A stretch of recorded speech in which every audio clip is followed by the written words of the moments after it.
네, 안녕하세요. SPSS를 통해 공부하는 통계학 강의를 맡고 있는 강사 이정원입니다.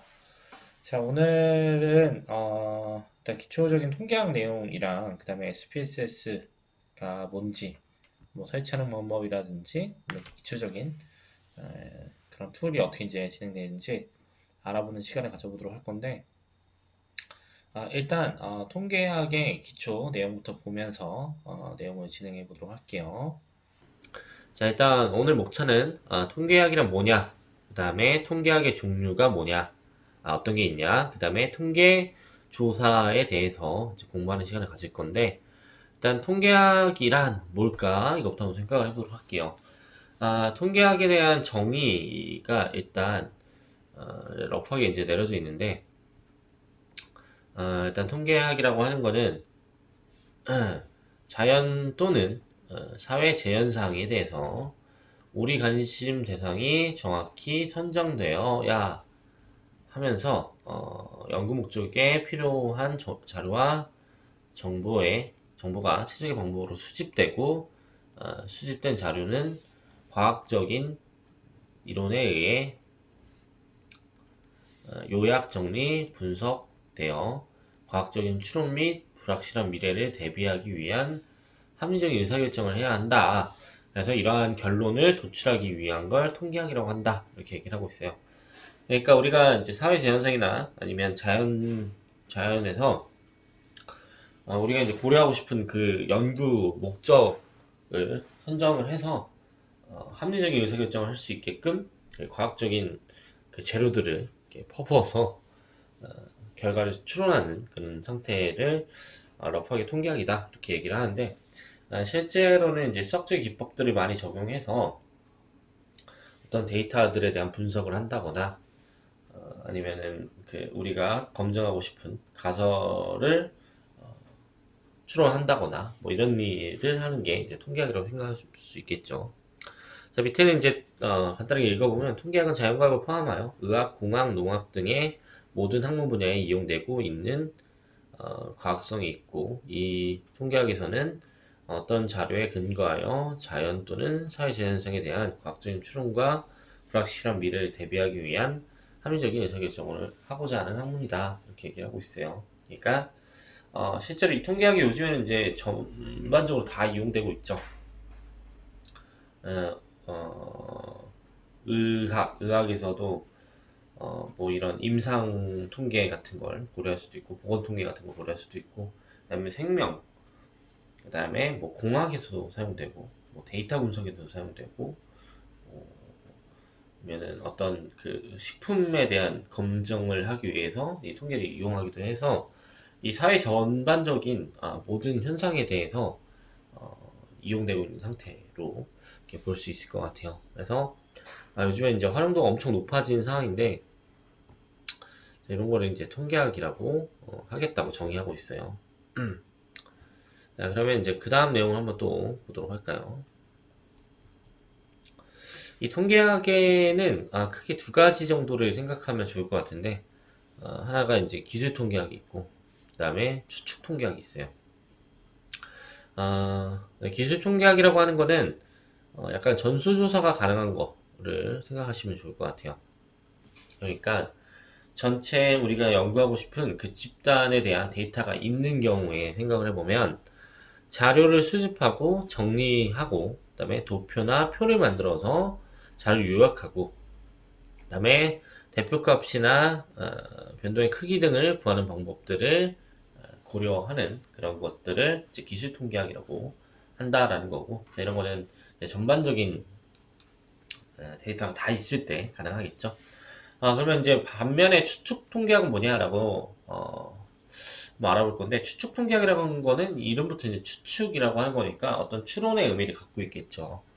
그래서 여기 이제 추측 통계학이라고 하는 거는 현대 통계학의 핵심이 되는 분야인 추측 통계학.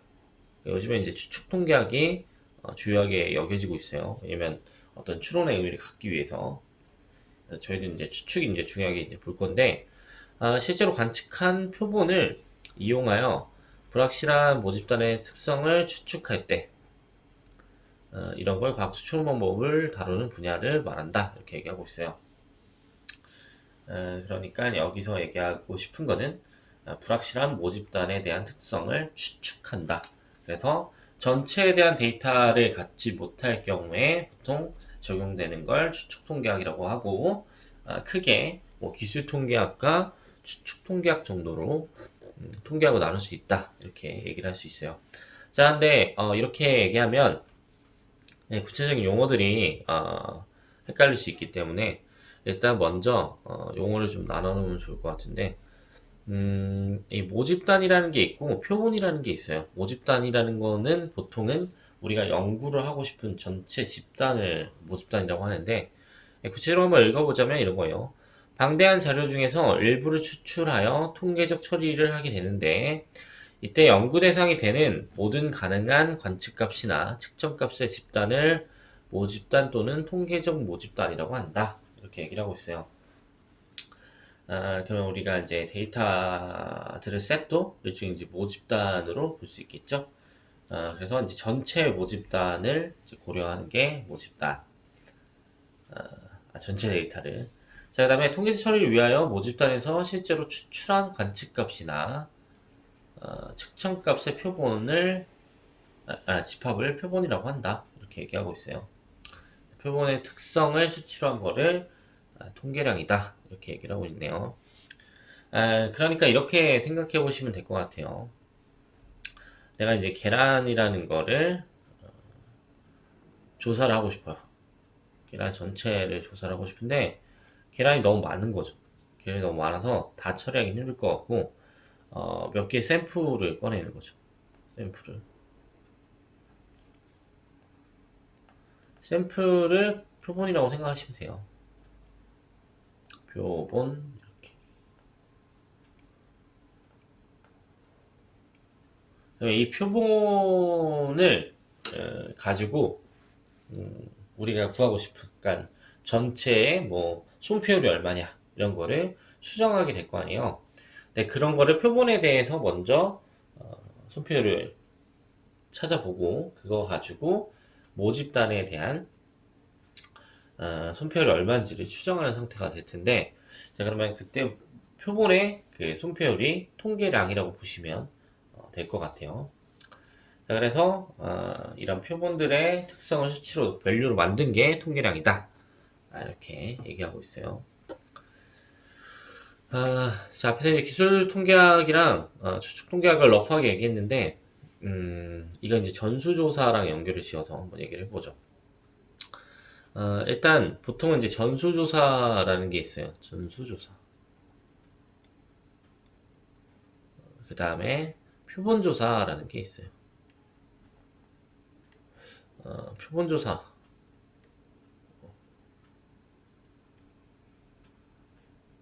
잠시만요.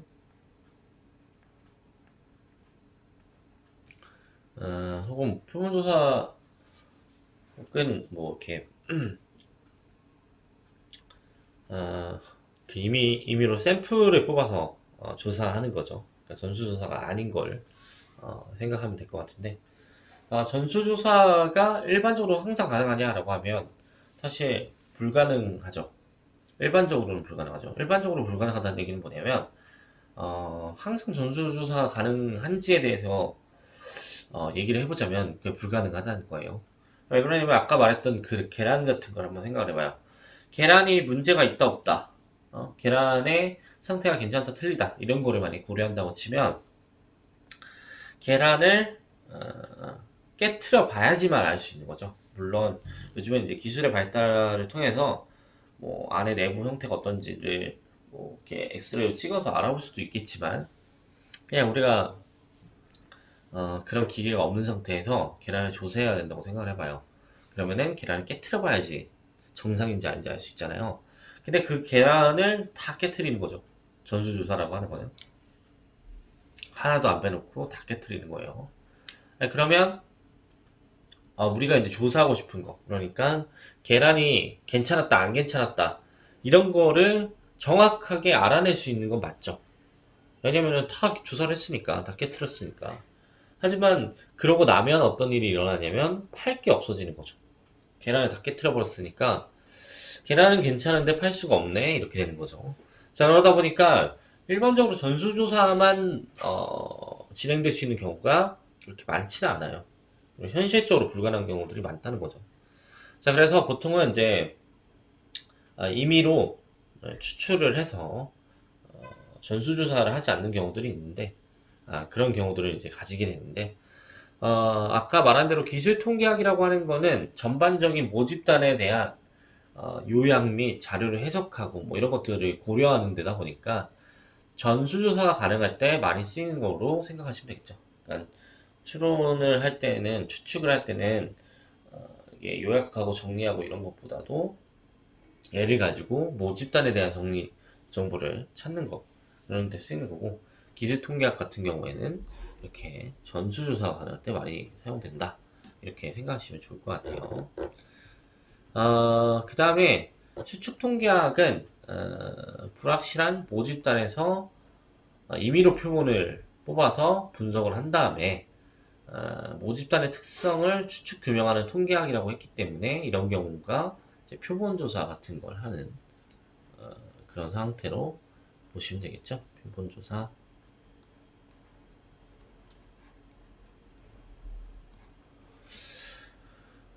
자, 이건 이제 전체에 대한 조사가 힘들 경우가 될 수밖에 없는 게, 이 명제 자체가 이렇게 불확실한 모집단에서라고 얘기를 하고 있다는 게, 모집단에 대한 데이터를 다 갖지 못할 때라고 얘기하는 거예요. 그래서 이걸 이제 표로 나눠서 한번 보자면, 기술 통계학이랑 추측 통계학을 이렇게 나눠볼 수 있는데, 기술 통계학은 이제 자료 수집하고, 자료 정리 요약하고, 자료 분석을 하는 거죠. 근데 이게 실제로 이제 모집단이냐 아니냐라고 하면 모집단인 경우에 결론을 그냥 바로 내는 그런 상태가 되는 거고, 이 통계학이라고 하는 거는 이게 이제 표본이 됐을 때 확률을 도입해요. 확률을 도입해서, 물론 확률이라는 게 확률론을 얘기하는 거죠. 진짜 그냥 확률만 박는 게 아니라 확률적인 개념이나 어떤 수학적인 개념을 통해서 이 통계적인 추론을 하는 거죠. 그래서 통계적인 추론을 통해서 모집단의 특성이 어떨 것이다 라고 예측을 하는 게 추측 통계학이라고 보시면 좋을 것 같아요. 자, 그래서 이제 통계학의 종류에 대해서는 이렇게 자세히 살펴봤고, 그다음에 이제 조사하는 방법을 이제 크게 두 가지로 나눌 수 있을 것 같은데, 하나는 이제 직접 조사가 있고 하나는 간접 조사가 있어요. 직접 조사라고 하는 거는 우리가 어떤 연구 목적을 위해서 전체를 다 조사하는 걸 보통 직접 조사라고 하는데, 자세히 한번 읽어보도록 하죠.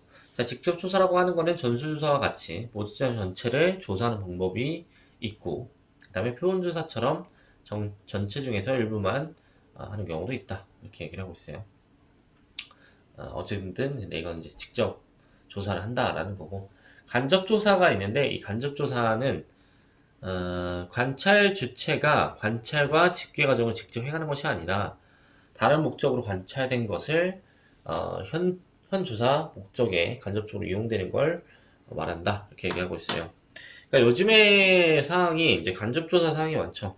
그러니까 물론 우리가 연구 목적을 통해서 직접 조사를 하고 있으면 좋죠. 그러니까 해서 그 결과를 이렇게 이용하면 물론 연구 목적을 잘 이렇게 고려하면서 조사를 한 거기 때문에 좋은 결과를 도출하는데 도움이 많이 될 거예요. 근데 이제 현실적으로 그렇지 못한 경우들도 많죠. 예를 들어 이미 지난 데이터를 가지고 미래를 추측한다거나, 아니면 뭐 기업 내부에 있는 데이터를 우리가 이용한다거나 뭐 이런 그런 상태가 된다면 사실 이제 직접 조사가 불가능한 상황이 일어나겠죠. 이미 상황이 지나갔는데 조사를 또 할 수는 없잖아요. 그래서 이제 그런 경우에 이제 간접 조사가 되는데, 예를 들어 이런 거를 생각해 보시면 될 것 같아요. 저희가 이제 데이터 분석 같은 거 하기 위해서 저희 연구 목적에 따라서 필요한 데이터, 이미 수집되어 있는 데이터들을 가져갈 수 있죠. 요즘에는 공공 데이터들이 많이 이제 오픈이 돼 있다 보니까, 예를 들어 뭐 자전거의 뭐 대여량이나, 그다음에 뭐 초미세먼지의 관계를 알고 싶다. 이렇게 얘기를 하면, 이렇게 생각을 해보면, 우리가 우리 연구 목적을 위해서 그 날짜에 해당하는 그 관측을 할 수 없잖아요. 이미 과거 상황이니까. 그래서 이런 이제 기상청에 들어가서 이미 지나갔던 데이터들을 다 수집을 가져오는 거죠. 그러면 이미 수집되어 있는 데이터를 가져오는 상태니까 간접조사 상황으로 보시면 될 것 같아요. 그 다음에 이 자동 따릉이 같은 거에 뭐 대여량을 데이터를 또 받아서 공공 데이터를 받아서 걔네들 융합시켜서 이제 우리가 원하는 결과를 도출하는 그런 상태들을 생각해 볼 수 있겠죠. 자, 그러면 이런 경우에는 이제 간접 조사로만 이루어지는 상황이 되는 거죠. 그래서 러프하게 통계 조사는 두 가지 직접 조사와 간접 조사가 있는데 자기가 연구 목적을 초점으로 해서 직접적으로 조사를 하는 것과 그렇지 못한 거를 간접 조사라고 한다. 이렇게 보시면 될 것 같아요. 자, 그 다음에 이제 통계표, 이제 이런 조사가 끝나면 어느 정도 이렇게 요약 정리를 해야 되잖아요. 그때는 이제 데이터들을 조사한 거기 때문에 그 밸류 값들을 잘 분류하는 게 좋죠. 그래서 보통 이제 통계표 같은 걸 이용을 해서 분류를 하는데, 통계표는 이제 대표적으로 구조 통계표라는 게 있고, 그 다음에 계열 통계표라는 게 있어요. 이렇게 두 가지 정도로 볼 수 있는데, 구조 통계표라고 하는 거는 시간적으로 아니면 장소적으로 한정된 단일 통계 집단의 구조를 나타내는 통계표다. 대표적인 예를 이렇게 보시면 어떤 계급을 나눠놓고 그 계급에 해당하는 인원수를 넣어서 이렇게 이제 통계표를 만든 구조 통계표가 있고, 두 번째로 고려할 수 있는 거는 이제 계열 통계표인데 시간적으로 배열된 시계열표 같은 거, 그러니까 이런 거죠. 시간에 따라서 이렇게 밸류들이 이제 다 들쑥날쑥할 거 아니에요. 그런 거를 이제 다 찍어서 이런 시계열표를 만드는 것도 있고, 그다음에 장소적으로 배열된 장소적 계열표 같은 것도 이제 계열 통계표로 볼 수 있다. 이렇게 얘기해 볼 수 있어요. 자, 그래서 이제 통계표는 보통은 이제 구조와 계열 정도로 나누고, 그 외에 이제 여러 가지 이름들이 있죠. 뭐 도수분표도 있고, 뭐 누적분표도 있고, 여러 가지 표들이 있으니까 그 상황은 이후에 내용을 보시면서 진행하면 될 것 같아요. 예, 그러면 이제 SPSS 프로그램 한번 설치를 해보고 그 다음에 기본적인 툴들이 어떤 것들이 있는지 한번 살펴보도록 할 건데 이 프로그램을 이제 원래 이제 구매를 해야 되기 때문에 일단 설치하는 건 트라이얼 버전으로 소개를 하고 이제 여유가 되시는 분들은 이제 구매하시면서 따라오시면 될 것 같아요. 일단 사이트를 이제 들어갈 건데 뭐 직접 주소를 검색해도 되고 아니면 구글로 들어가서 SPSS라고 검색을 해볼까요? 이렇게. 이 SPSS는 여러 가지 버전이 있어요. IBM에서 제공하는 SPS 통계 프로그램이 있고 그 다음에 PASW라고 하는 이런 SPSS를 기반으로 하는 프로그램도 있는데 저희는 이제 IBM에서 제공하는 SPSS 통계 프로그램을 이용해 보도록 할게요. 여기서 이제 들어가 보시면 사이트에 들어가 보시면 요 IBM SPS 통계를 트라이얼 버전으로 이렇게 깔 수가 있어요. 여기는 지금 6월 15일까지 무료 체험하는 요 에디션이 있죠. 한번 눌러 볼게요.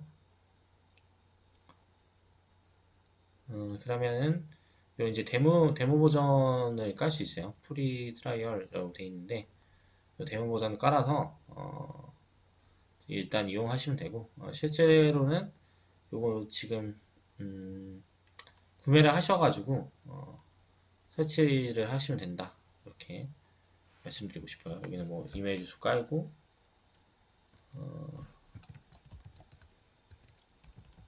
좀 써볼게요.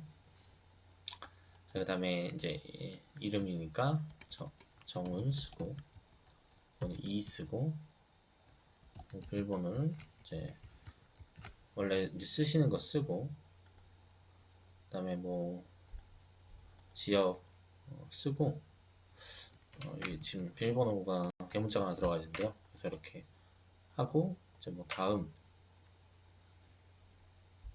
음, 해서 요 인증을 하시면 돼요. 그래서 이렇게 이제 로그인을 일단 먼저 하셔야 되는데 일단 쓸까요? 제 회사는 올바른 수학교육연구소니까 연구소장 쓰면 되고 전화번호는 010-92 뭐 이런 식으로 자기 번호 쓰시면 돼요. 이건 실제로 지금 제 번호는 아니에요.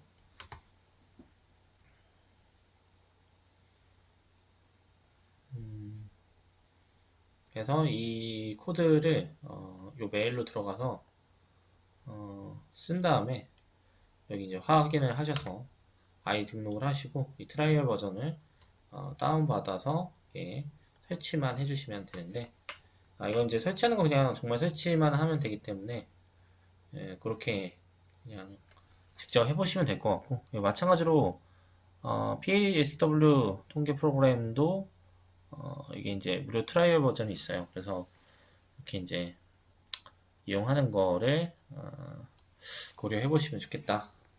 그리고 이제 설치하는 거는 이제 직접 한번 손을 해보셔야지 되는 거니까 이렇게 고려하시면 될 것 같고 이게 지금 영어니까 뭐 어렵게 느껴지실 수도 있는데 사실 그냥 어려운 얘기는 아니니까 그리고 이게 한글로 이렇게 다 이렇게 뭐죠 번역이 돼 있으니까 한번 이렇게 깔아보시면 될 것 같고 그래서 이제 프로그램을 깔게 되면 어떤 형태가 나오냐면 여기 이제 들어가서 요 IBM SPSS 스태틱스 26 이거는 이제 버전에 따라서 달라지겠죠.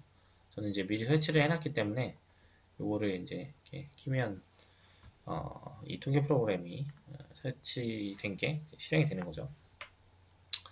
그래서 요거를 이렇게 켜볼게요. 네, 생각보다 이 툴이 무거워서 조금 시간이 걸려요. 그리고 이제 예전에는 SPSS 이 프로그램이 그냥 엑셀처럼만 이루어져 있기 때문에 실제로 막 데이터 분석할 때 좀 도움이 안 되지 않냐 뭐 이런 얘기들이 많았었는데 요즘에는 이제 파이썬이랑 연동을 해서 설치를 하거든요. 그러니까 설치할 때 보시면 필수적인 파이썬의 툴을 설치하냐 체크하는 박스란이 있어요. 실제로 이제 그런 이제 연계성을 고려해서 프로그램이 구성이 되어 있기 때문에 그렇게 이렇게 무시할 만큼 가벼운 툴은 아니다. 뭐 이렇게 얘기를 드리고 싶어요. 근데 실제로 사실 그 뭐죠? 드는 그러니까 요 시중에 하는 얘기들은 뭐 파이썬이 더 좋다. 파이썬을 통해서 머신러닝이랑 데이터 분석에 대한 얘기를 해야 된다. 이런 얘기들이 실제로 많죠. 물론 이제 파이썬이 너무 잘 돼 있고 언어가 잘 표현되어 있는 것도 맞긴 맞지만 그래도 충분히 SPSS도 중요한 장점들을 많이 갖고 있기 때문에 저희는 이 강의를 SPSS 강의로 좀 진행을 하려고 해요. 자 그러면은 일단 새 데이터 세트를 일단 구성을 해야 되겠죠. 그래서 일단 요 새 데이터 세트로 이렇게 구성을 하고 지금 이거를 더블 클릭하시면 이런 이제 표가 만들어져요. 그러면 이제 메뉴를 간단하게 한번 보면 좋을 것 같은데 이 메뉴는 파일 편집, 그 다음에 보기, 그 다음에 데이터, 그 다음 변환, 그 다음 분석 그래프, 유틸리티, 확장, 창, 뭐 도움말 이 정도로 표현되어 있어요. 네, 여기 이제 파일 같은 경우에는 이제 전형적인 것들이요. 뭐 새 파일 여는 거, 데이터 명령문, 뭐 출력 결과, 스크립트. 내가 스크립트가 이제 파이썬으로 스크립트를 할 수 있고, 이 명령문도 지금 매크로 언어 써서 들어갈 수 있기 때문에 이런 부분들이 있고, 이건 이제 나중에 다룰 때 보시면 될 것 같고, 여기는 데이터가 데이터 세트예요. 그 다음에 이제 저장하는 거랑 내보내는 거. 내보내는 것도 엑셀로도 내보낼 수 있고, SAS, SAS로 내보낼 수도 있고, 뭐 여러 가지로 이렇게 내보낼 수 있기 때문에 이렇게 고려해 볼 수 있다라는 거고, 이름 변경하기, 그 다음에 이제 파일 정보, 뭐 이런 것들이 있다. 그 다음에 편집은 이제 했던 것들, 진행했던 것들 바꾸는 거랑 변수 넣는 거랑 케이스 삽입하는 거랑 뭐 이렇게 파일 검색하는 것들이 있고 어, 보기는 이제 창 보는 거죠. 그래서 이런 거는 이제 편의에서 쓰시면 될 것 같고 이제 보통 이제 들어가다 보면 이 데이터들을 정렬하는 거나 이런 거를 요 SPSS는 이제 되게 편하게 이렇게 만들어 놨어요. 그 마우스로 그러니까 실제 코딩을 하는 게 아니라 마우스로 다 케어할 수 있게끔 이렇게 세팅이 되어 있기 때문에 그런 이제 변화하는 것들 변화하는 것들이나 뭐 이 데이터들에 대한 것들을 이렇게 정렬하는 것들 뭐 이런 거를 이제 잘 툴로 만들어 놓은 상황이고 이거 이제 하나씩 그 다 쓰기보다는 이제 우리가 필요할 때 이런 것들을 이제 소개하는 시간을 가질 거니까 뒤에 이제 공부하시면서 따라오시면 될 것 같아요. 그 다음에 이제 분석 같은 거. 이제 분석은 우리가 나중에 뭐 상관 분석을 한다든지 회계 분석을 한다든지 여러 가지 분석들이 있잖아요. 이런 사항들을 시계열 분석도 있고 여기는 데이터들만으로 다 구현을 해놨어요. 물론 이제 이걸 이제 도구적으로 활용하는 상황이긴 하겠지만 요거는 어쨌든 편리성이 있으면 좋잖아요. 물론 자유도가 떨어지는 반면에 이 편리성을 갖게 되는 거긴 하지만 어차피 우리가 엄청 그 일선에서 제 이제 최전방에서 얘를 연구하는 상황은 아니다 보니까 요거 이제 이런 여러 가지 분석법을 바로바로 이용할 수 있게끔 구현되어 있다. 이 정도 아시면 될 것 같고 그래프는 이제 차트 만드는 것들이 있어요. 그래서 차트 작성기 같은 거 누르면 뭐 데이터 파일 열어서 이제 거기에 대한 그래프를 이제 자동으로 그릴 수 있게끔 세팅되어 있는데 지금 데이터가 없으니까 나중에 또 이제 소개하도록 할게요. 그 외에 이제 유틸리티들이랑 나머지 창에 대한 내용들이 있는데 이거 이제 한 번씩 보시면 될 것 같고 일단 다 보시지 말고 우리가 이제 편리에 의해서 사용하시면 그러니까 설명 들으시면서 사용해 보시면 좋을 것 같아요. 일단 요 시트는 이렇게 구현되어 있어요. 엑셀 형태이죠. 그러니까 사실 코딩이 좀 어려우신 분들은 약간 뭐 파이썬 같은 거를 할 때 사실 코딩이 쉬우면 어렵지 않은 게 맞아요. 근데 이제 코딩 하시는 개발자분들이나 아니면 이런 거 공부하시는 분들 입장에서 보면 파이썬이 쉽다 하지만 사실 코딩이 애초에 어려운 분들은 그게 어려워요. 어려울 수밖에 없죠.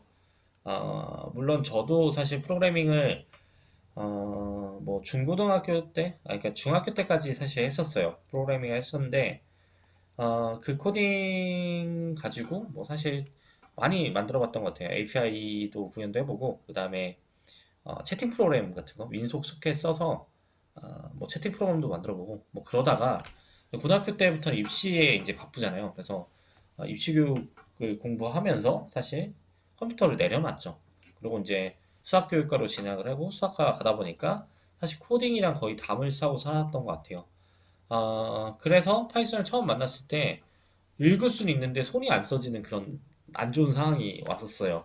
그러니까 대충 구현되는 거나 영어를 알기 때문에 떻게 얘기하고 있는지 뭘 얘기하고 있는지는 다 알아요. 알긴 아는데 근데 나한테 쓰라고 하니까 이게 안 써지는 거죠. 그래서 뭐 베이직이나 C 아니면 C++ 뭐 이런 거를 다 해봤던 사람도 한 10년 이상 공부를 안 하고 가면 난감해지는 상황이 오는데 아무리 쉽다 하더라도 뭐 사실 어렵죠. 그래서 그런 분들 입장에서는 이 SPSS가 많은 장점을 갖고 있지 않을까 이렇게 이제 생각을 하고 있고 아직 실무에서 SPSS를 사용하고 있기 때문에 요 정도 엑셀이랑 SPSS를 같이 이제 고려를 해 놓으시면 좋을 것 같아요. 그래서 개인적으로는 엑셀도 어느 정도 생각을 해보시면 공부하시는 거를 생각을 해보시면 좋을 것 같아서 아마 이제 이 SPSS 소개 외에도 엑셀도 추가적으로 하나씩 넣지 않을까 이렇게 생각을 하고 있어요. 같이 공부하는 게 훨씬 좋으니까.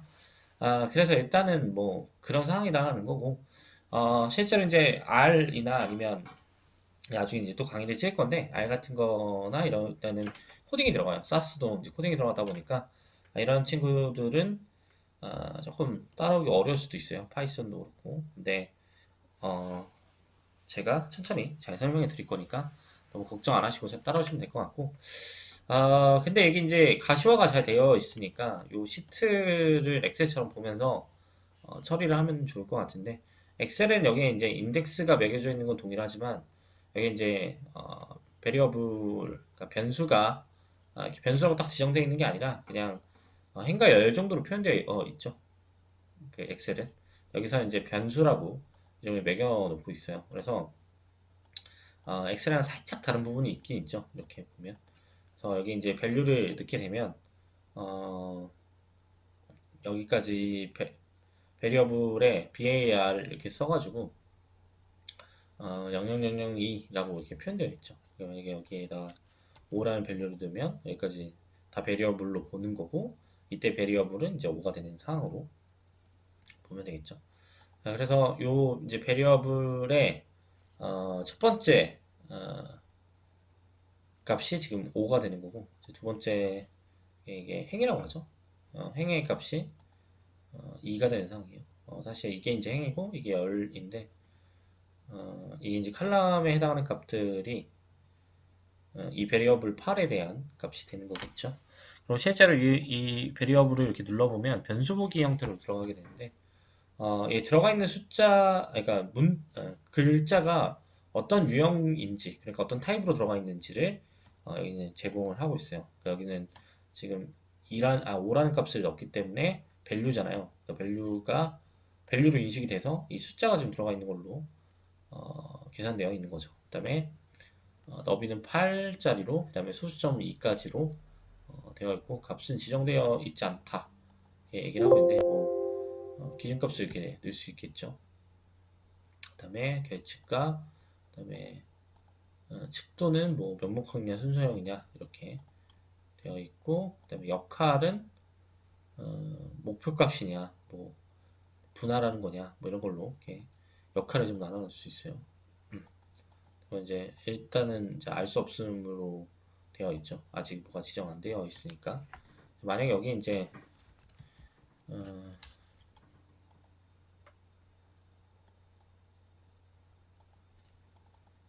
여기다 이제 나 이렇게 쓰게 되면 값이 이제 안 보이죠. 그리고 이제 표기가 바뀌었는데 이 명목형으로 들어갔고 지금 문자로 바뀌었죠. 그러니까 이거는 아까 전 숫자를 넣었으니까 그 얘를 이제 숫자로 인식을 하겠다라는 거고, 여기는 아까 나 같은 거는 문자기 때문에 숫자로 인식할 수가 없잖아요. 그래서 문자로 인식을 하겠다 이렇게 얘기하고 있는 상황이에요. 그 다음에 여기 어, 그 클릭을 해서 눌러보면 이 변수 변형을 할 수 있어요. 뭐 콤마, 그다음 점, 그다음 지수 표기, 날짜, 달러, 그다음에 정의 통화, 문자, 그다음에 제한된 숫자, 뭐 이렇게 나눠놓고 있는데, 실제로 파이썬 같은 게 편하다는 게 이 유형 타입을 뭐 지정해서 가기도 하는데, 어쨌든 이제 편하게 이제 자연스럽게 인식이 되는 부분도 있기 때문에 네, 그런 부분에서 좀 편하지만 뭐 이것도 이제 나쁘지 않죠. 그래서 이런 식으로 지금 시트에 대한 베리어블들이 들어가게 된다 정도로 아시면 될 것 같고, 자, 오늘은 요거는 지금 내용이 아직 들어가지 않았기 때문에 이 내용에 대해서 이제 보려고 한 게 아니라 어떤 그런 것들이 있는지 한번 같이 보자고 설치하는 것과 그다음에 뭐 몇 가지 이제 버튼들을 한번 눌러봤는데, 일단 내용은 이제 공부하면서 SPSS의 기능들을 좀 더 살펴보는 시간을 가져보도록 할게요. 감사합니다.